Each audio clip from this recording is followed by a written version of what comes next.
The Tom Woods Show, episode 1931.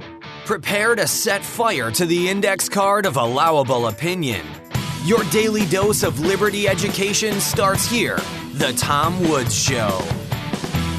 Hey folks, don't even think about missing the libertarian event of the year, the 2000th episode of The Tom Woods Show, live in Orlando, featuring many of your favorites from The Tom Woods Show. And Michael Malice says his special surprise guest, whose identity I myself don't even know, will bring the house down. Cost nothing to attend. Register at tomwoods2000.com. Hey everybody, Tom Woods here, joined today by Germinal G. Van, and I'm not going to tell you how old this guy is. I'm just going to say he's awfully young to have written 19 books already. I don't know how that's possible.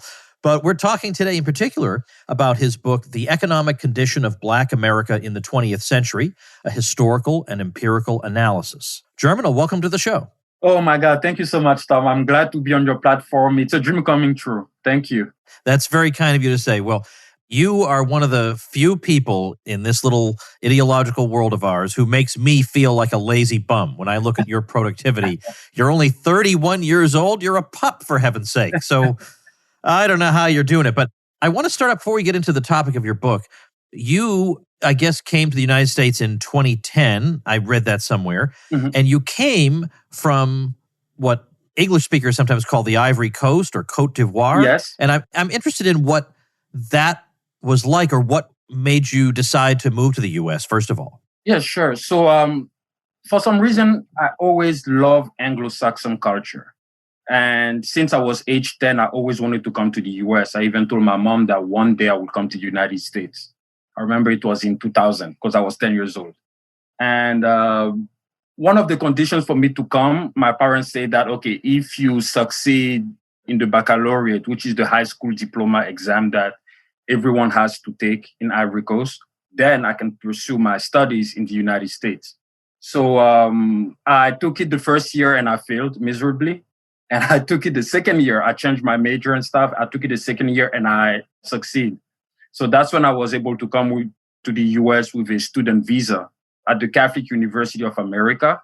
That's where I studied political science and I minored in philosophy. Let's ask you a quick question about the Ivory Coast itself. I don't know much history about it. Yeah. But this president, Houphouët-Boigny, mm-hmm. would you say that he was more good guy than bad guy? How do you assess him? So everything depends on the angle that we are evaluating him. So Houphouët-Boigny was known to be a good Ivorian, but a bad African. So the reason why is because Houphouët-Boigny developed Ivory Coast significantly. Under his rule, he ruled for like 33 years. He developed the country, and basically the country was the most advanced among all the other countries in West Africa. But he was considered a bad African because he was, instead of standing against the West, he was working with the West, specifically the French, while people like Lumumba, Kwame Nkrumah, all these Pan-Africanist leaders stood against Europeans. Houphouët-Boigny did not mind having Europeans assisting us. In fact, he understood that, and that's why I agree with him. He understood that after the colonization, we had basically nothing to develop ourselves. So he knew that it would be better to associate ourselves with the former colony and take advantage of what we have until we're able to reach a full political maturity and go on our own. That's what he did. But people did not understand his vision, I think. Well, I can understand that because at the time, he and maybe one other person really stood out in not taking that kind of Pan-African view. Now, there's nothing wrong with having a Pan-African view as long as it's not driven by socialism and chauvinism. There's nothing wrong with that at all. But he said once, I recall, he was, I guess, speaking to the Organization of African Unity. Yes. And he said, I know a lot of you are, pushing the Europeans out of your country. He says, well, in Ivory Coast, I've got 40,000 Frenchmen, and I'm going in a different direction. And in fact, I hope things will change. I hope eventually there'll be 100,000 Frenchmen. And then several years from now, we can meet again and compare the progress we've been making. He said, but unfortunately, gentlemen, I suspect many of you will not be in a position to attend. So he was not shy about making his opinions known. Oh, no, it was not at all. It was not at all. He was a visionary, in my opinion. He's someone who knew and understood. Unfortunately, he couldn't live forever. So after his death, that's when the country got into a everlasting political crisis. Have you traveled much throughout Africa? I know we have to get to your book eventually, but before coming to the U.S., did you do much traveling? Yeah, actually, I lived in Kenya for 4 years. That's where I learned English for the very first time. I lived in Kenya, so in Nairobi from 2001 to 2005, and it was very, very difficult. You come to a new country, you don't know the language, and you're like, what am I doing here? And I was in boarding school with my sister.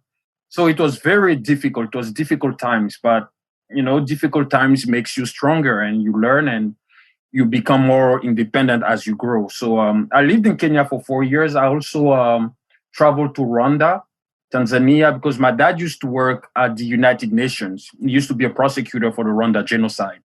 So, fascinating. Yeah. So I was able to travel for a little bit on the continent. I've been to Ethiopia as well. Yeah, pretty much. Yeah, these are the main countries on the continent I've been to. But you were traveling. If you came to the U.S. in 2010, you were 20 years old. Yes. You were doing this traveling as a young man. Mm-hmm. Were you still, even though you were a young man, were you still able to make observations of the different countries that, like mature observations where you would say, maybe this political system works better than that one, that kind of thing? So at that time, I would say that my observations were not that deep yet, but I could already see some differences. And one of the differences was that when you look at the form of colonizations, right, you look at the French and you look at the British. When you live in an English-speaking country, people don't really care about your origins. What they care about is what you bring economically to the table. How do you contribute to the economic development of the country? And it's interesting because the British never tried to change the indigenous people. But the French, on the other hand, always wanted to do that. The people they colonized, they wanted to turn them into French people. And they completely forgot that we have our own cultures, our own values.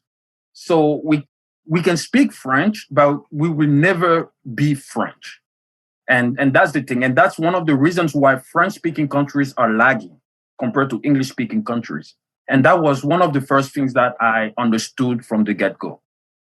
Wow, that is interesting. Now, have you been back since you moved to the U.S.?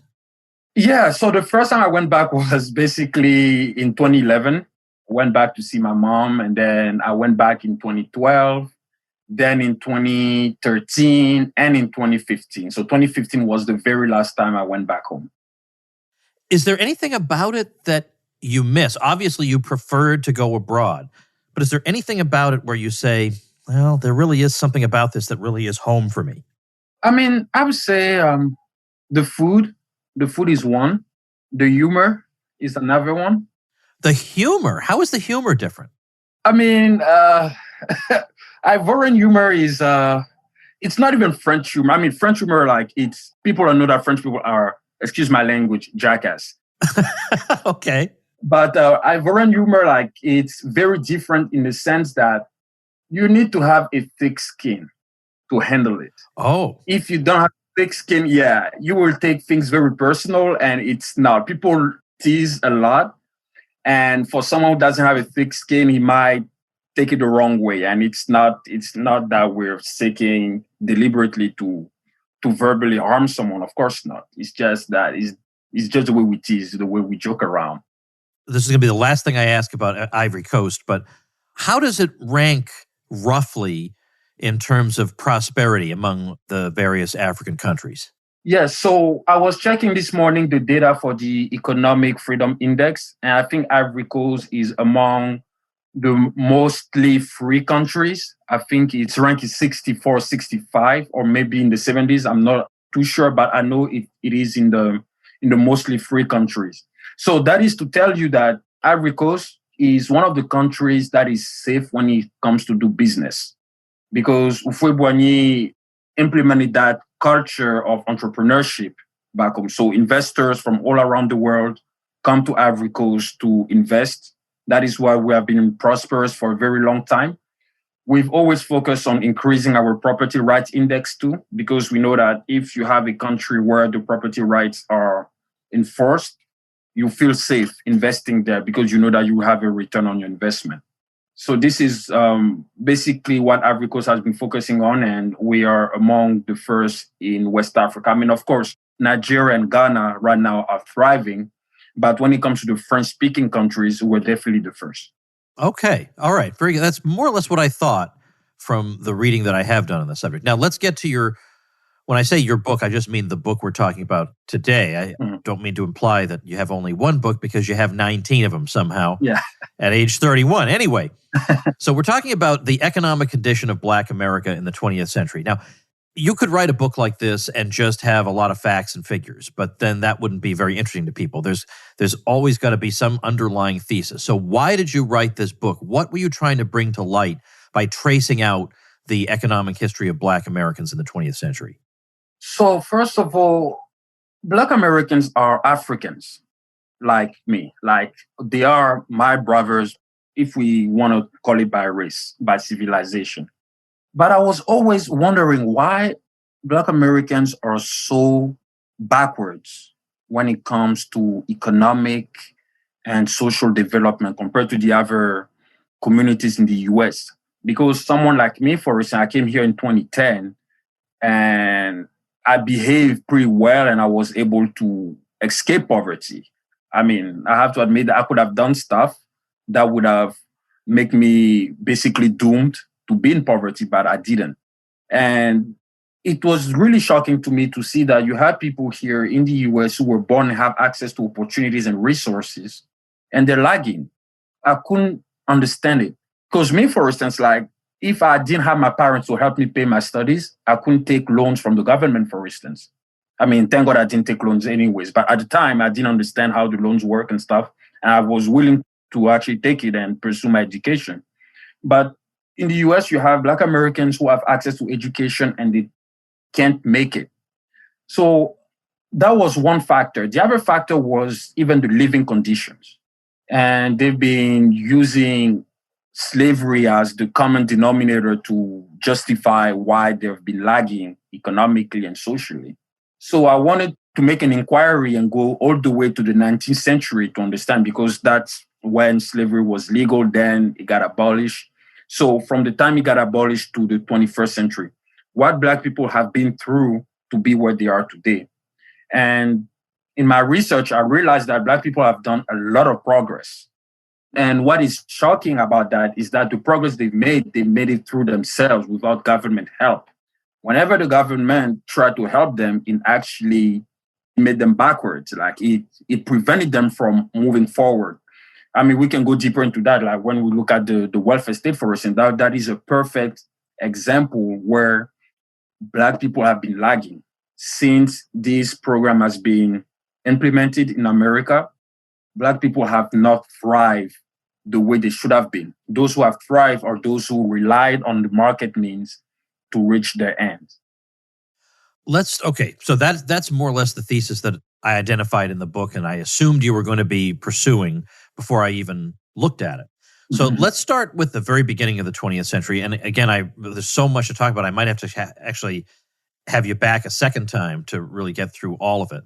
But you say right at the beginning that when you're talking about the early part of the 20th century, you say that this section of your book attempts to synthesize how the African American community has managed to use market-based solutions to advance its condition while being persecuted by state governments, especially in southern states. So let's talk about that. Describe for me exactly what was happening at the first couple of decades of the 20th century, as obviously there's really no welfare state to speak of in the U.S. I mean, there are little widows programs here and there, but nothing like what exists now. So you almost had to pursue a market-based approach because there's nobody who's going to help you. Exactly. So when you look at specifically in the South, at the beginning of the 20th century, you see that sovereign government implemented a set of laws to basically maintain Black people as second-class citizens. And what Black people understood was that specifically Booker T. Washington, he explained that for Black people to be respected and to be viewed as the equal of the white man, they have to focus on their education and their skills. It's true at the time, Black and whites could not go to the same school, but they have HBCUs. So for the Blacks who were able to go to the HBCU, so those who were able to read, write, and count, so who have access to education, they should have focused and go all the way to, let's say, the doctorate, because that would guarantee them a path to a sustainable life and to make a living for themselves. And for those who were not able to read, write, and count, they could nonetheless go to trade school. That's why Booker T. Washington advocated in his book, Out from Slavery. They could go to trade school and learn a skill that would make them useful and indispensable in society. So that's how Black people started to organize, and they were able to create the Black Wall Street. But of course, at the time, white Southerners saw that, okay, these Blacks are becoming an economic threat to us. They're creating their own banks, they're creating their own businesses, they're basically taking over. So we have to stop them. So that's how, unfortunately, the destruction of Black Wall Street happened.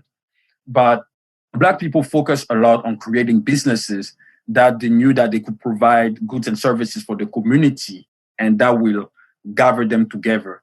And what is interesting is that when they were creating those businesses, that did not bother the whites that were not really into the racial bias or anything. Because as Thomas Sowell said, the color of the market is green. The racist guy is not going to say, if he needs to make money, he's not going to say, oh, I'm only selling for white people. If a Black person coming to buy his product, he's still going to take the Black person's money.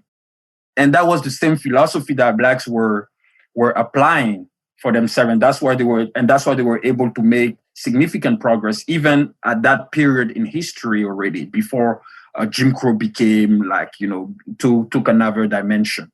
So you had whites that were purchasing Black people's product, Black people's services, and that helped Black people making money in the community.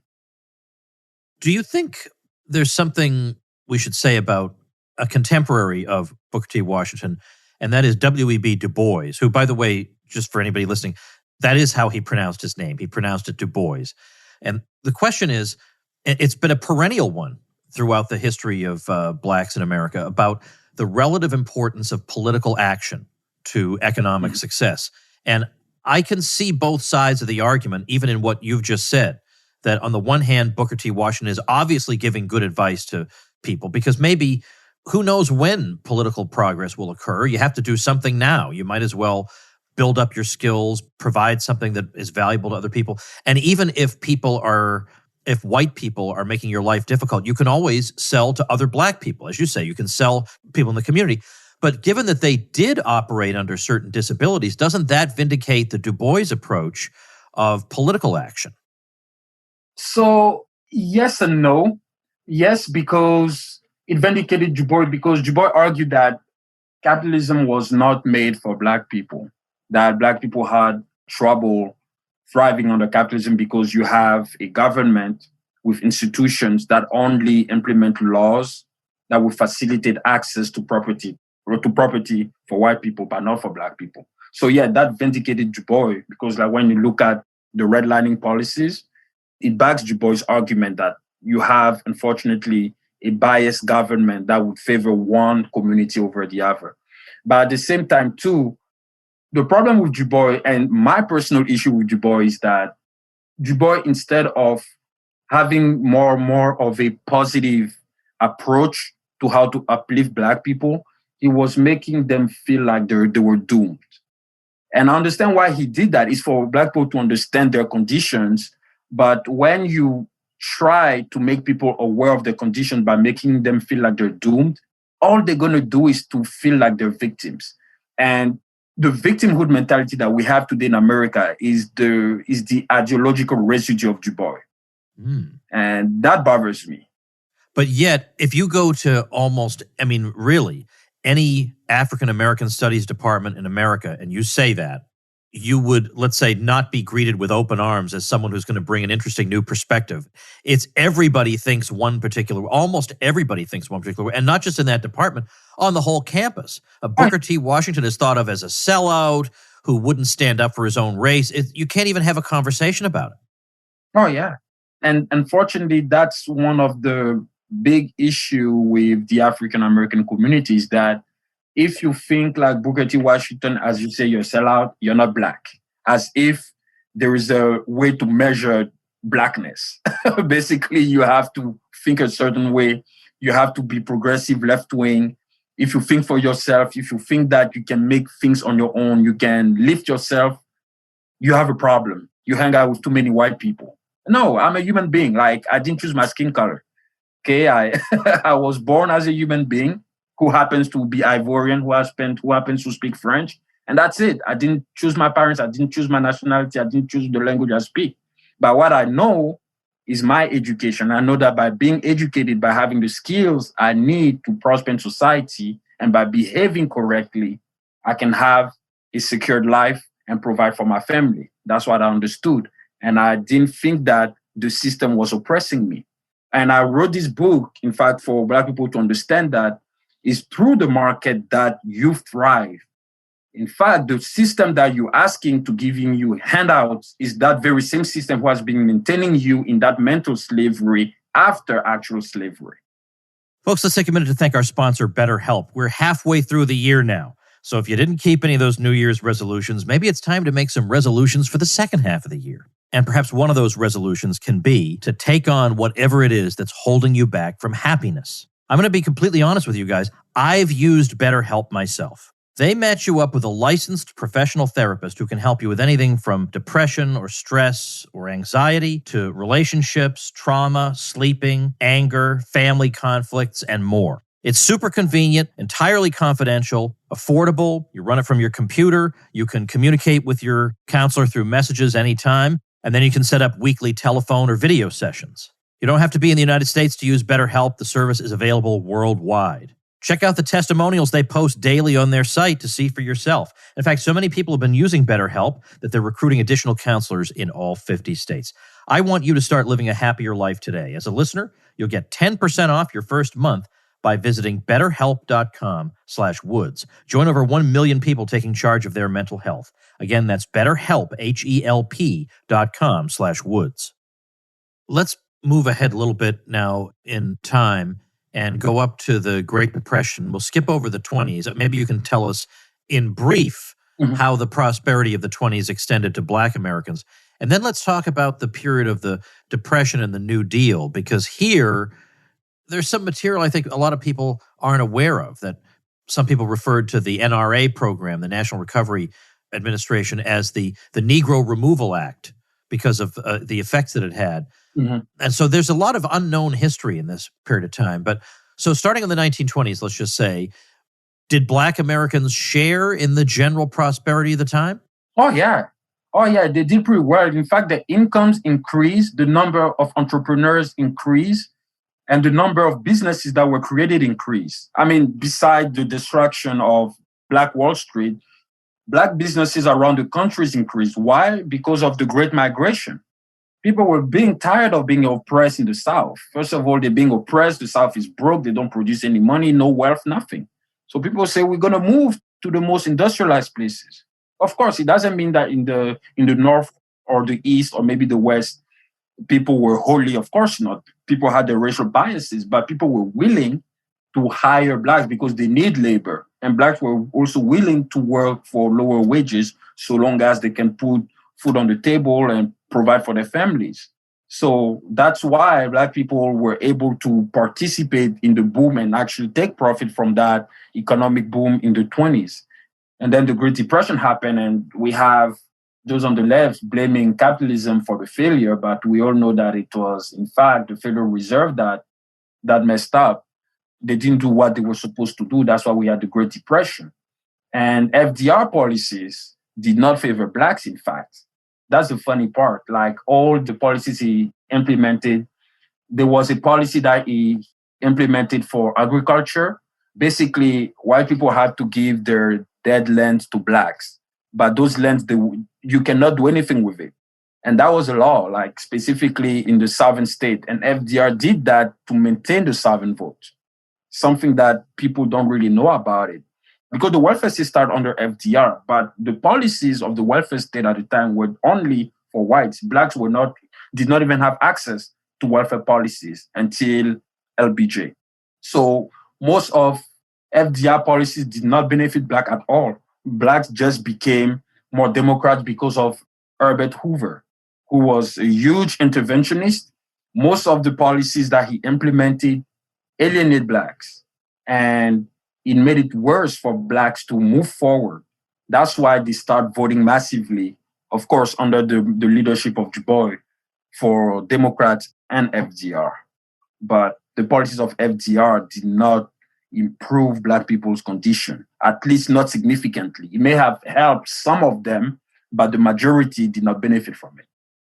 Now, that comes as a big surprise to most people because a lot of people have a frankly cartoonish view of American history, where there are some people who want to help the less fortunate and others who don't. And we know who's who. We know that Franklin Roosevelt must have been one of those people because, well, it says so in my book. But the reality was a little bit more complicated than that, as some of us have tried to show. Now let's talk about somebody else who is assumed to have had good motives and wanted to help people, and that is Lyndon Johnson. You made reference to him before. And the growth of the welfare state under the war on poverty and Great Society. Mm-hmm. Now, that does not seem to be a bad thing to the average person. It seems like Johnson wanted to lift a lot of people out of poverty, so he was going to do it through these various transfer programs. How could that possibly turn into a bad thing? Well, so LBJ had a genuine thought for Blacks because he grew up poor. I mean, not completely poor. His dad was a politician too, but he grew up in poverty to some extent, so he understood. But at the same time, his choices were calculated because, as we all know, he wanted to make sure that the Black vote would be secure for a long period of time in the Democratic Party. But what people did not understand is that what happened was a social contract, right? The Civil Rights Act and the welfare state was a social contract. What that social contract was about, it was a Hobbesian social contract. It was the Leviathan. I'm giving you a set of positive rights. Positive rights are rights that once you're granted to it, the sovereign can take it away from you. So the Democratic Party, through Lyndon Johnson's presidency, granted a set of rights to Black people. And in exchange, for Black people, part of the contract is to keep voting Democrats for every election cycle to come. And then they say, we're going to give you free housing, free food. We're going to basically pay for your reparations in terms of kind. So through a welfare state, so you have access to shelter and all this. So that's what happened. And in exchange for that, you will think and vote Democrat for the next century or two to come. And that was the theory I developed in that part of the book, is to explain that Hobbesian social contract theory, that it wasn't a negative right contract where, okay, it's my God-given right. No, it was the government giving you a set of rights. And whatever government gives you, we all know that it can take it away from you at any time. So that's what happened with LBJ. And people don't realize that these programs are not meant to help you thrive. They're basically meant to help you stay alive. And if you barely stay alive, there's nothing much you can do to enjoy yourself as a human being in a free society. So what do you think happens then to somebody who is on the receiving end of these programs? I mean, surely some people use the programs and are able to get over a difficult part in their lives and then carry on and become successful.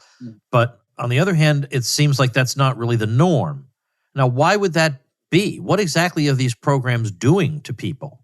Well, these programs simply create the incentive to not leave poverty, because with this program, and this is not just in the United States, this is the welfare mentality in the world, is that you're under welfare because you don't make money. So the minute you have a job and that job you got makes you more than what the welfare state gives you, you're off welfare. Because with welfare is that you're making money for not working.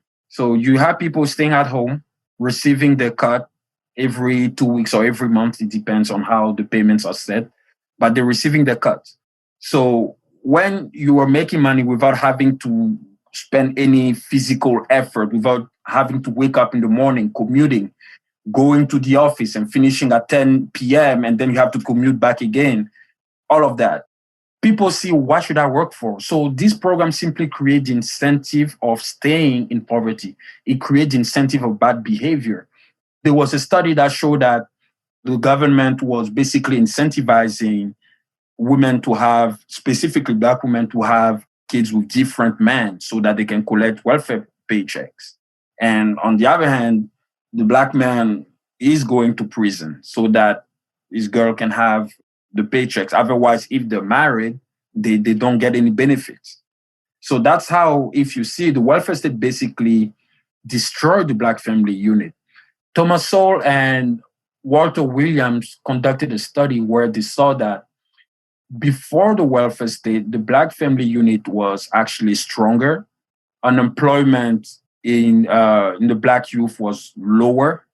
Before the welfare state, it was at 10 or 15%, but after the welfare state, unemployment in the Black youth completely increased.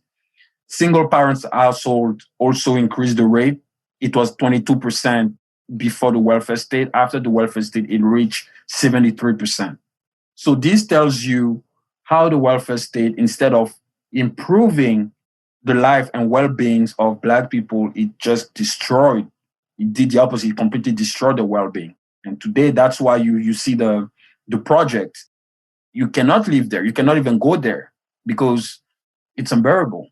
Because all these people do every day is to stay home and do all kind of stuff and be unproductive and waiting for their welfare paychecks. Well, you said that, not me. I said that. Yeah, I'm just saying. I mean, honestly, your career would be ruined if you said something like that. No. Career would be wouldn't matter whether it was accurate or not. Does not matter. Let me raise two historical items that I'd like you to comment on. The first is the Civil Rights Act of 1964, and the second is the war on drugs. Mm-hmm. Those are huge topics. So tell me first, let's do one at a time. Civil Rights Act of 1964 has a variety of different features in it, having to do with public accommodations and non-discrimination in public accommodations, but also it has to do with discrimination in private employment. So there are two features to it. What do you think about it? I mean, do you attribute Black economic advancement to the Civil Rights Act of 1964? I mean, I cannot totally discredit the Civil Rights Act of 1964 because it did contribute to the advancement to some extent. But the magnitude is not significant because with those laws, in fact, is that like what those laws generate was, for instance, affirmative actions. In my opinion, it made it Black people more entitled and feeling less responsible for their actions, in my opinion. Yes, they have the right to vote. They have like access to public resources and stuff, which is definitely a step forward. But for instance, like you have Blacks applying for schools and they would get picked at the school, especially, let's say specifically a very good school. They'll get picked at the school, not because of their grades or anything, but because of their skin color to fill a quota. Again, Thomas Sowell made a study on that when he was talking about a mismatch. And it's the same with employment too, because the Civil Rights Act compel employers to hire people not necessarily based on their skills and competence, but based on their skin color to diversify the body. That could lead to inefficiencies. Too. I'm not saying that it's something that has happened nationwide, but it has that effect on some parts. Like I know, for instance, when I was working as a paralegal before, there was one person that had a long experience as a legal assistant. And she was telling me that in the 70s and 80s, like her employer had to hire people not based on what they were, but because they had to fill a quota, and that it basically reduced the output of the firm. So that is like one observation that I was told of, and I could see that. So to me, the Civil Rights Act of 1964, it's a mixed feeling. It had some positive and some negative effect, but I can say that Black people lost more of their economic rights and gained more in their political rights because it made people more dependent on the welfare state. The welfare state grew after the Civil Rights Act of 1964 was passed in Congress. Well, now, the second thing I want to know, again, in connection with the economic position of Black people, because that is the subject of your book, how does the war on drugs factor into that story? Well, the war on drugs was a way to maintain Blacks as second-class citizens. And when you're able to lock up someone, after that person has done its time in prison, that person now comes into a social prison. That person cannot rent an apartment or any type of real estate. That person cannot even apply for a job. So basically, that person is doomed. Unless that person knows a friend who owns a small business, he can work and get paid under the table, it's going to be hard for that person to get back into the corporate world and make a living. So by implementing laws that would make it easier to arrest Blacks, it impacted the income of Blacks because more Blacks were interned in the prisons. So as they intern in the prisons, there's no income to be made in the prisons, and that definitely affect the way the kids of those people who are going to prison can even go to school and have a father at home that will check on them and follow their education. So the war on drugs, on top of that, what it did was to racialize poverty. It racialized poverty by saying that basically the people, Black people are the poor ones. So they're the poor ones making always the same mistake, creating the same troubles we have in society. So to get rid of the trouble, we're going to have to lock them up and let the white middle class suburban family safe. And that was at the same time too, you see the redlining policies where people start shifting, where more Blacks start living in the inner cities and more whites start living in the suburbs in the late 1960s, early 1970s, specifically under the presidency of Nixon. That's when that migration, I would call that, and that internal migration started to happen across various cities in the US.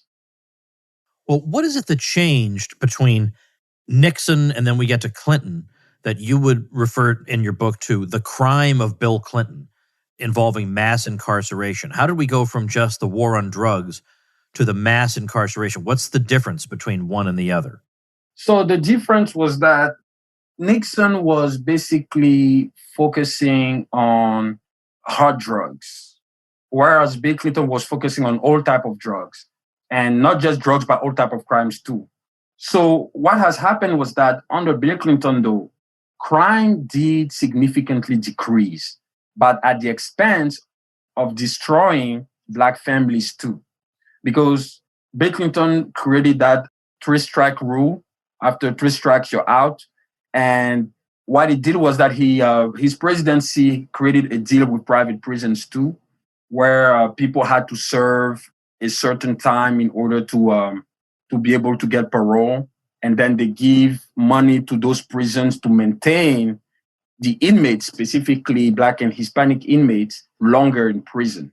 So I can't remember exactly. I don't have the book with me, but I know that in the chapter for sure, they created that law, and it was Joe Biden who actually drafted in the 3-strike rule, where people, specifically Black and Hispanics, will be maintained longer in the prisons because they're the one that committed the most crimes when it comes to all type of drugs and crime in general in the inner cities, because they're the one living more in the inner cities than whites. Whites were mainly populated in the suburbs.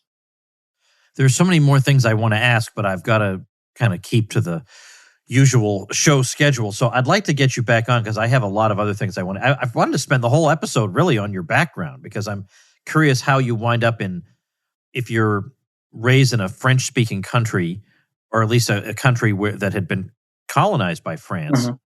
how could it be that you would suddenly have an interest in Anglo-Saxon? I'm going to ask you. What the heck? As long as I'm saying the question, why don't I ask it to you? How did you become interested in Anglo-Saxon culture, as you put it? I've been a very pragmatic person. I'm someone who knows how to sense opportunities. And this is something I learned from reading books about the English-speaking countries, the Anglo-Saxon culture, is that Anglo-Saxon people, they are basically merchants. This is one of the reasons why in countries like England, people try their best to not offend you. They try their best to not offend you. They're being polite, not because they want to be necessarily polite, but because they see you as a potential customer. If you offend that person is not coming back as a client to give his money.